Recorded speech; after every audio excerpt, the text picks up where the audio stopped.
Hi everyone, welcome to my live official. আজকে তোমাদের সঙ্গে নিয়ে এসেছি বহুত দিন পর একটা ব্লগ।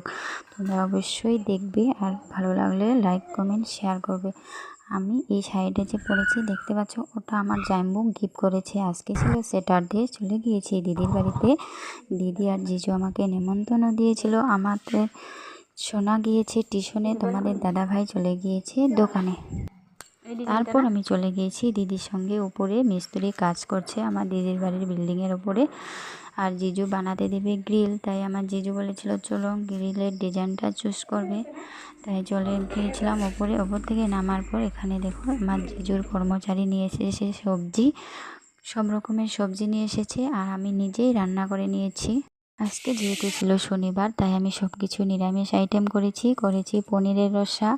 তারপর বানিয়েছি আমি আমাদের গাছের ডাঁটা নিয়ে গেছিলাম, গাছের ডাঁটা দিয়ে হয়েছে চচ্চড়ি, আর হয়েছে একটা নিরামিষ সবজি আর ঢেঁকিয়া শাক আলু দিয়ে ভাজা।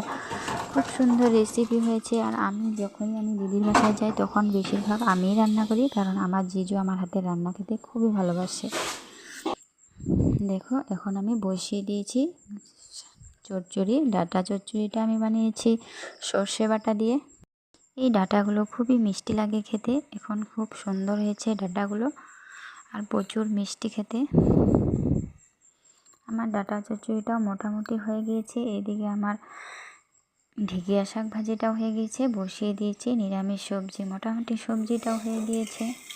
আর দেখো কত সুন্দর হয়েছে ঢেঁকিয়া শাক ভাজাটা, দেখতেও খুব সুন্দর হয়েছে, খেতেও খুব ভালো লাগবে।